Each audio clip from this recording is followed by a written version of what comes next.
इस पवित्र आयोजन में उपस्थित सभी पूज्य संतगण, आचार्य गौड़ीय मिशन के श्रद्धेय भक्ति सुंदर सन्यासी जी, कैबिनेट में मेरे सहयोगी अर्जुन राम मेघवाल जी, मीनाक्षी लेखी जी, देश और दुनिया से जुड़े सभी कृष्ण भक्त,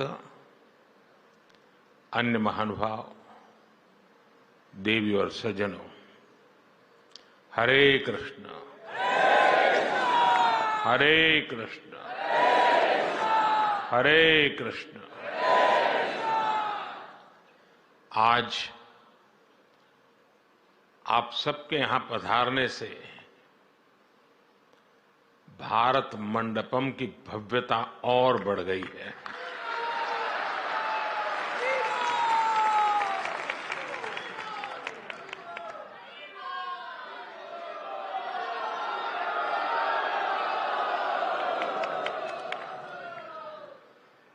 इस भवन का विचार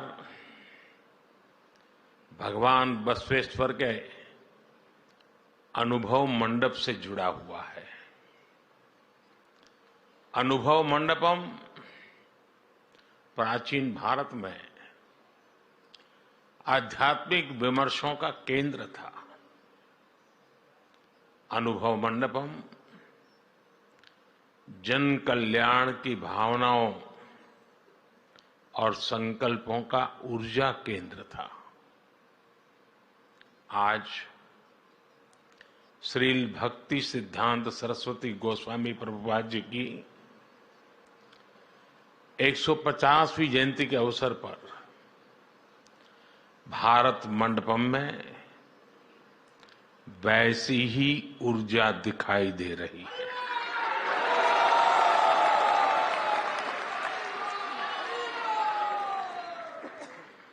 हमारी सोच भी थी कि ये भवन भारत के आधुनिक सामर्थ्य और प्राचीन मूल्यों दोनों का केंद्र बनना चाहिए।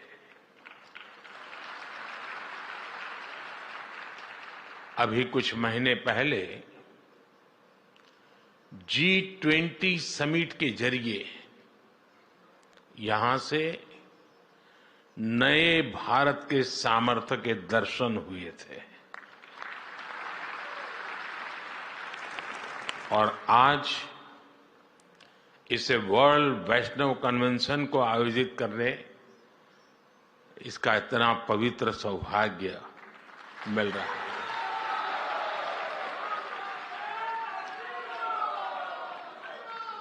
और यही तो नए भारत की तस्वीर है।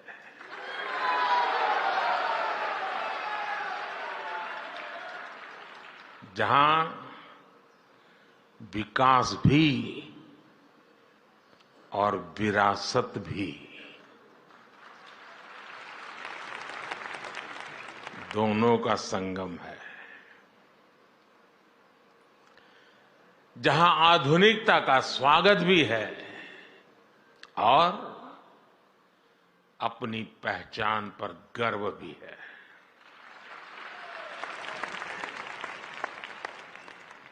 ये मेरा सौभाग्य है कि इस पुण्य आयोजन में आप सब संतों के बीच यहां उपस्थित हो।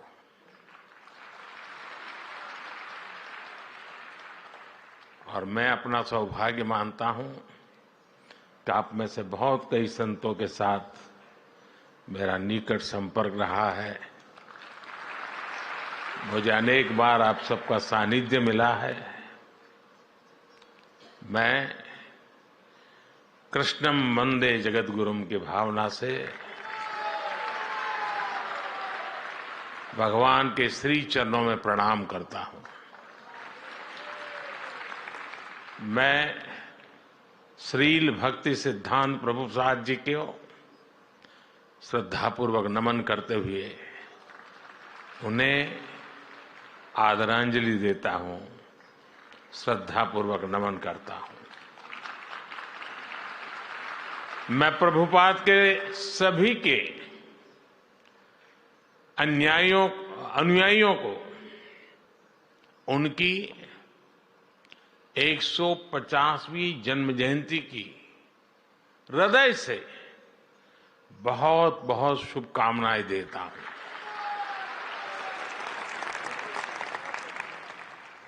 आज इस अवसर पर मुझे श्रील प्रभुपाद जी की स्मृति में पोस्टल स्टैंप और स्मारक सिक्का जारी करने का सौभाग्य भी मिला और मैं इसके लिए भी आप सभी को बधाई देता हूं। पूज्य संतगण, प्रभुपाद गोस्वामी जी की 150वीं जयंती हम ऐसे समय मना रहे हैं जब कुछ ही दिन पहले भव्य राम मंदिर का सैकड़ों साल पुराना सपना पूरा हुआ है। आज आपके चेहरों पर जो उल्लास, जो उत्साह दिखाई दे रहा है, मुझे विश्वास है इसमें रामलला के विराजमान होने की खुशी भी शामिल है।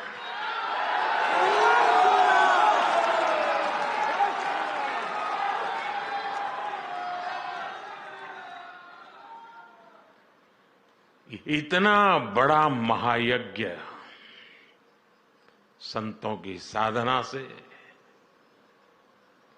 उनके आशीर्वाद से ही पूरा हुआ है। साथियों, आज हम सब अपने जीवन में ईश्वर के प्रेम को, कृष्ण लीलाओं को और भक्ति के तत्व को इतनी सहजता से समझते हैं। इस युग में इसके पीछे चैतन्य महाप्रभु की कृपा की बहुत बड़ी भूमिका है।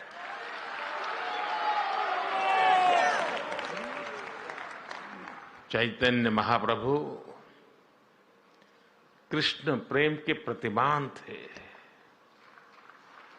उन्होंने आध्यात्म और साधना को जन साधारण के लिए सुलभ बना दिया, सरल बना दिया। उन्होंने हमें बताया कि ईश्वर की प्राप्ति केवल संन्यास से ही नहीं, उल्लास से भी हो की जा सकती है।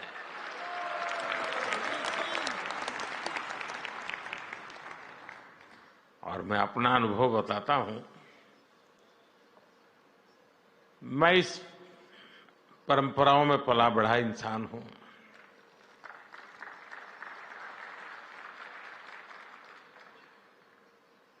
मेरे जीवन के जो अलग अलग पड़ाव है, उसमें एक पड़ाव कुछ और ही था।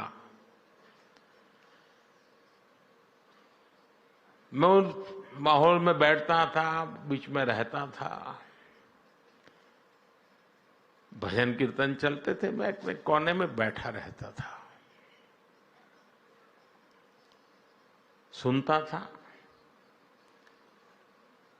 मन भर के, जी भर करके उस पल को जीता था, लेकिन जुड़ता नहीं था,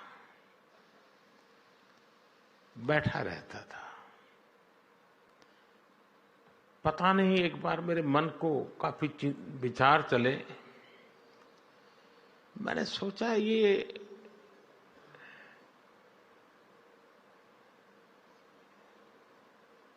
दूरी किस चीज की है? वो क्या है जो मुझे रोक रहा है? जीता तो हूं, जुड़ता नहीं हूं। और उसके बाद जब मैं भजन कीर्तन में बैठने लगा तो खुद भी ताली बजाना, जुड़ जाना, और मैं देखता चला गया कि मैं उसमें रम गया था।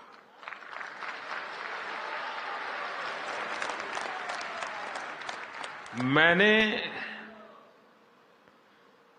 चैतन्य प्रभु की इस परंपरा में जो सामर्थ्य है उसका साक्षात्कार किया हुआ है।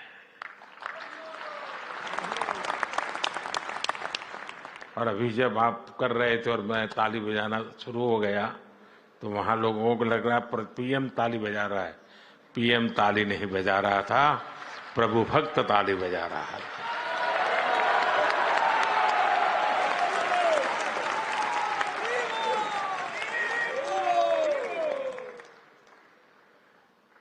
चैतन्य महाप्रभु ने हमें वो दिखाया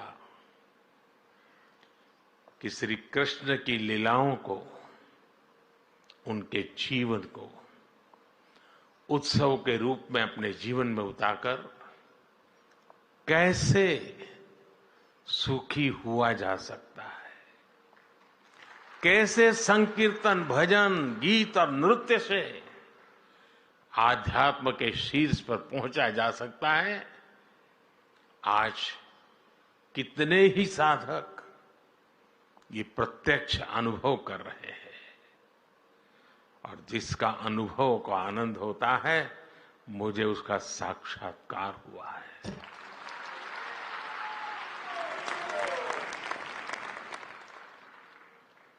चैतन्य महाप्रभु ने हमें श्री कृष्ण की लीलाओं का लालित्य भी समझाया और जीवन के लक्ष्य को जानने के लिए उसका महत्व भी हमें बताया। इसलिए भक्तों में आज जैसी आस्था भागवत जैसे ग्रंथों के प्रति है, वैसा ही प्रेम चैतन्य चरितामृत और भक्तमाल के लिए भी है।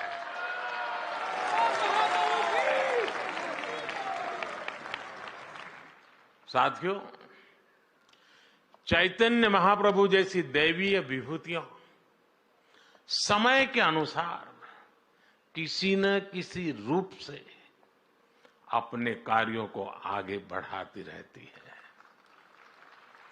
श्रील भक्ति सिद्धांत प्रभुपाद उन्हीं के संकल्पों की प्रतिमूर्ति थे। साधना से सिद्धि तक कैसे पहुंचा जाता है, अर्थ से परमार्थ तक की यात्रा कैसे होती है, श्री शील भक्ति सिद्धांत जी के जीवन में हमें पग पग पर ये देखने को मिलता है। 10 साल से कम उम्र में प्रभुपाद जी ने पूरी गीता कंठस्थ कर ली। किशोरावस्था में जिन्होंने आधुनिक शिक्षा के साथ साथ संस्कृत, व्याकरण, वेद, वेदांगों में विद्वता हासिल कर ली। उन्होंने ज्योतिष गणित में सूर्य सिद्धांत जैसे ग्रंथों की व्याख्या की। सिद्धांत सरस्वती की उपाधि हासिल की। 24 वर्ष की उम्र में उन्होंने संस्कृत स्कूल भी खोल दिया। अपने जीवन में स्वामी जी ने 100 से अधिक किताबें लिखी, सैकड़ों लेख लिखे, लाखों लोगों को दिशा दिखाई। यानी एक प्रकार से ज्ञान मार्ग और भक्ति मार्ग दोनों का संतुलन जीवन व्यवस्था से जोड़ दिया। वैष्णव जन तो तेने कहिए, पीर पढ़ाई जाने रे। इस भजन से गांधी जी जिस वैष्णव भाव का गान करते थे, श्री प्रभुपाद स्वामी ने उस भाव को, अहिंसा और प्रेम के उस मानवीय संकल्प को देश विदेश में पहुंचाने का काम किया।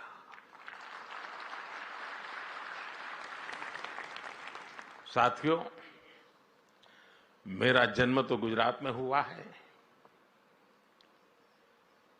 गुजरात की पहचान ही है कि वैष्णव भाव कहीं भी जगे गुजरात उससे जरूर जुड़ जाता है।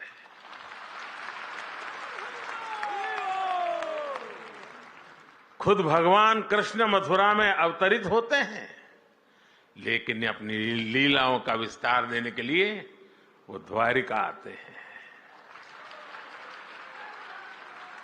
मीराबाई जैसी महान कृष्ण भक्त राजस्थान में जन्म लेती हैं, लेकिन श्री कृष्ण से एकाकार होने वो गुजरात चली आती है। ऐसे कितने ही वैष्णव संत हैं जिनका गुजरात की धरती से, द्वारिका से विशेष नाता रहा है। गुजरात के संत कवि नरसिंह मेहता, उनकी भी जन्मभूमि है। इसलिए श्री कृष्ण से संबंध, चैतन्य महाप्रभु की परंपरा, ये मेरे लिए जीवन का सहज स्वाभाविक हिस्सा है। साथियों, में 2016 में गौड़ीय मठ के शताब्दी समारोह में आप सबके बीच आया था। उस समय मैंने आपके बीच भारत की आध्यात्मिक चेतना पर विस्तार से बात की थी। कोई समाज जब अपनी जड़ों से दूर जाता है तो वो सबसे पहले अपने सामर्थ्य को भूल जाता है। इसका सबसे बड़ा प्रभाव ये होता है कि जो हमारी खूबी होती है, जो हमारी ताकत होती है, हम उसे ही लेकर हीन भावना का शिकार हो जाते हैं। भारत की परंपरा में, हमारे जीवन में भक्ति जैसा महत्वपूर्ण दर्शन भी इससे अछूता नहीं रहा। यहां बैठे युवा साथी मेरी बात से कनेक्ट कर पाएंगे। जब भक्ति की बात आती है तो कुछ लोग सोचते हैं कि भक्ति, तर्क और आधुनिकता ये विरोधाभासी बातें हैं, लेकिन असल में ईश्वर की भक्ति हमारे ऋषियों का दिया हुआ महान दर्शन है। भक्ति हताशा नहीं, आशा और आत्मविश्वास है। भय भक्ति नहीं, उत्साह है, उमंग है। राग और वैराग्य के बीच में जीवन में चैतन्य का भाव भरने का सामर्थ्य होता है भक्ति में। भक्ति वो है जिसे युद्ध के मैदान में खड़े श्री कृष्ण के गीता के 12वें अध्याय में महान योग बताते हैं, जिसकी ताकत से निराश हो चुके अर्जुन अन्याय के खिलाफ अपना गांडी उठा लेते हैं। इसलिए भक्ति पराभव नहीं, प्रभाव का संकल्प है। लेकिन साथियों, ये विजय हमें दूसरों पर नहीं, ये विजय हमें अपने ऊपर हासिल करनी है। हमें युद्ध भी अपने लिए नहीं, बल्कि धर्म क्षेत्र, कुरुक्षेत्र की भावना से मानवता के लिए लड़ना है। और यही भावना हमारी संस्कृति में, हमारी रगों में रची बसी हुई है। इसलिए भारत कभी सीमाओं के विस्तार के लिए दूसरे देशों पर हमला करने नहीं गया। जो लोग इतने महान दर्शन से अपरिचित थे, जो उसे समझे नहीं, उनके वैचारिक हमलों ने कहीं न कहीं हमारे मानस को भी प्रभावित किया। लेकिन हम श्रील प्रभुपाद जैसे संतों के ऋणी हैं, जिन्होंने करोड़ों लोगों को पुनः सच के दर्शन कराए, उन्हें भक्ति की गौरव भावना से भर दिया। आज आजादी के अमृत काल में गुलामी की मानसिकता से मुक्ति का संकल्प लेकर देश संतों के उस संकल्प को आगे बढ़ा रहा है। साथियों, यहां भक्ति मार्ग के इतने विद्वान संतगण बैठे हैं। आप सभी भक्ति मार्ग से भली भांति परिचित है। हमारे भक्ति मार्गी संतों का योगदान आजादी के आंदोलन में भक्ति आंदोलन की भूमिका अमूल्य रही है। भारत के हर चुनौतीपूर्ण कालखंड में कोई न कोई महान संत, आचार्य, ऋषि, मुनि किसी न किसी रूप में राष्ट्र को दिशा देने के लिए सामने आए हैं। आप देखिए, मध्यकाल के मुश्किल दौर में जब हार भारत को हताशा दे रही थी, तब भक्ति आंदोलन के संतों ने हमें हारे को हरि नाम, हारे को हरि नाम मंत्र दिया। इन संतों ने हमें सिखाया कि समर्पण केवल परम सत्ता के सामने करना है। सदियों की लूट से देश गरीबी की गहरी खाई में था। तब संतों ने हमें त्याग और तितिक्षा और जीवन जीकर अपने मूल्यों की रक्षा करना सिखाया। हमें फिर से ये आत्मविश्वास से हुआ कि जब सत्य की रक्षा के लिए अपना सब कुछ बलिदान किया जाता है, तो असत्य का अंत होकर ही रहता है। सत्य की ही विजय होती है, सत्यमेव जयते। इसलिए आजादी के आंदोलन को भी स्वामी विवेकानंद और श्रील स्वामी प्रभुपाद जैसे संतों ने असीम ऊर्जा से भर दिया था।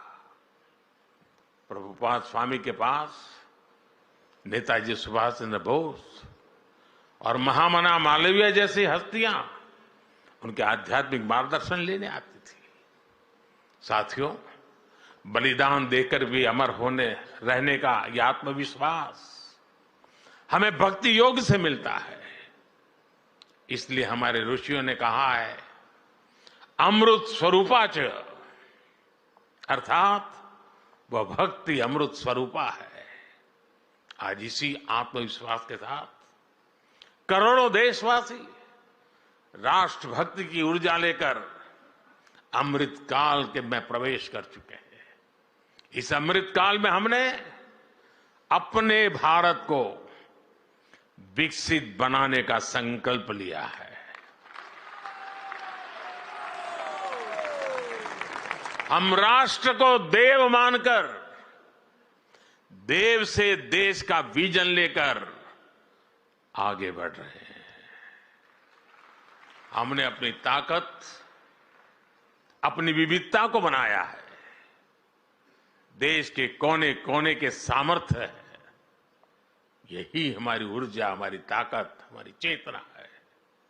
साथियों, यहां इतनी बड़ी संख्या में आप सब लोग एकत्रित हैं। कोई किसी राज्य से है, कोई किसी इलाके से है।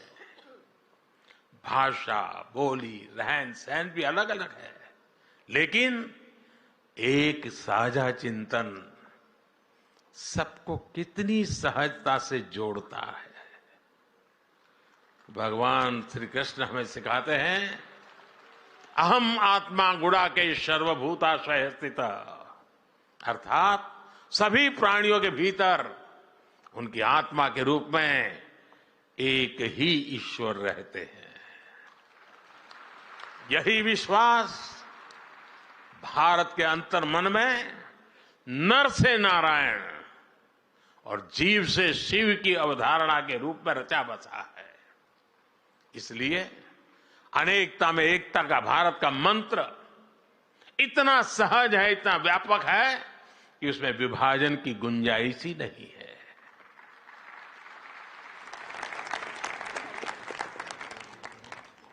हम एक बार हरे कृष्ण बोलते हैं और एक दूसरे के दिलों से जुड़ जाते हैं।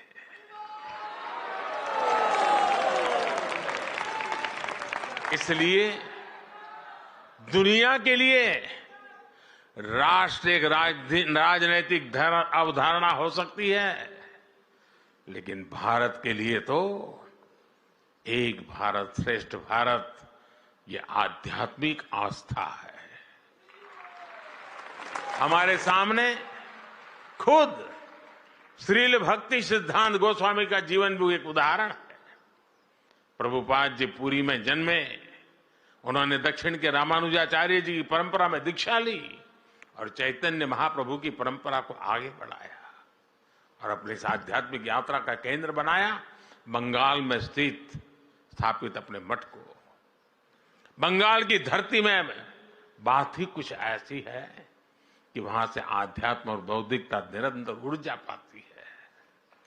ये बंगाल की ही धरती है जिसने हमें रामकृष्ण परमहंस जैसे संत दिए, स्वामी विवेकानंद जैसे राष्ट्र ऋषि दिए। इस धरती ने श्री अरविंद और श्री गुरुदेव रविन्द्रनाथ टैगोर जैसे महापुरुष भी दिए, जिन्होंने संत भाव से राष्ट्रीय आंदोलन को आगे बढ़ाया। यही से राजा राम मोहन राय जैसे समाज सुधारक भी मिले। बंगाल चैतन्य महाप्रभु और प्रभुपाद जैसे उनके अनुयायियों की तो कर्मभूमि रही है। उनके प्रभाव से आज प्रेम और भक्ति की एक वैश्विक मूवमेंट बन गए हैं। साथियों, आज भारत की गति प्रगति की हर तरफ चर्चा हो रही है।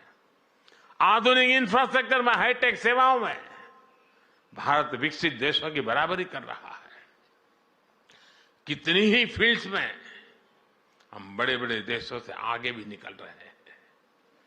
हमें लीडरशिप के रोल में देखा जा रहा है, लेकिन साथ ही आज भारत का योग भी पूरी दुनिया में घर घर पहुंच रहा है। हमारे आयुर्वेद और नेचुरोपैथी की तरफ विश्व का विश्वास और बढ़ता चला जा रहा है। तमाम देशों के प्रेसिडेंट और प्राइम मिनिस्टर आते हैं, डेलीगेट्स आते हैं, तो वो हमारे प्राचीन मंदिर को देखने जाते हैं। इतनी जल्दी ये बदलाव आया कैसे? ये बदलाव आया कैसे? ये बदलाव आया है युवा ऊर्जा से। आज भारत का युवा बोध और शोध दोनों के साथ में लेकर के चलता है। हमारी नई पीढ़ी अब अपनी संस्कृति को पूरे गर्व से अपने माथे पर धारण करती है। आज का युवा स्पिरिचुअलिटी और स्टार्टअप्स दोनों की अहमियत समझता है, दोनों की काबिलियत रखता है। इसलिए हम देख रहे हैं आज काशी हो या अयोध्या, तीर्थ स्थलों में जाने वालों में बहुत बड़ी संख्या हमारे युवाओं की होती है। भाइयों और बहनों, जब देश की नई पीढ़ी इतनी जागरूक हो तो ये स्वाभाविक है कि देश चंद्रयान भी बनाएगा और चंद्रशेखर महादेव का धाम भी सजाएगा।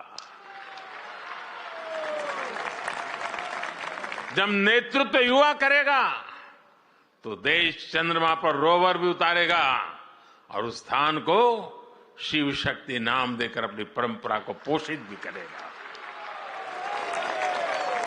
अब देश में वंदे भारत ट्रेन भी दौड़ेगी और वृंदावन, मथुरा, अयोध्या का कायाकल्प भी होगा।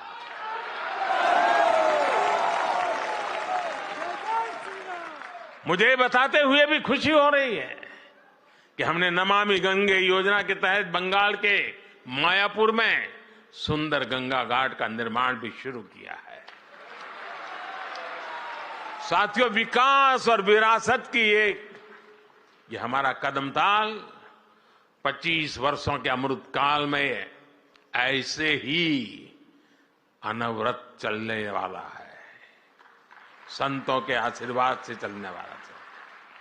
संतों के आशीर्वाद से हम विकसित भारत का निर्माण करेंगे और हमारा अध्यात्म पूरी मानवता के कल्याण का मार्ग प्रशस्त करेगा। इसी कामना के साथ आप सभी को हरे कृष्णा, हरे कृष्णा, हरे कृष्णा। बहुत बहुत धन्यवाद।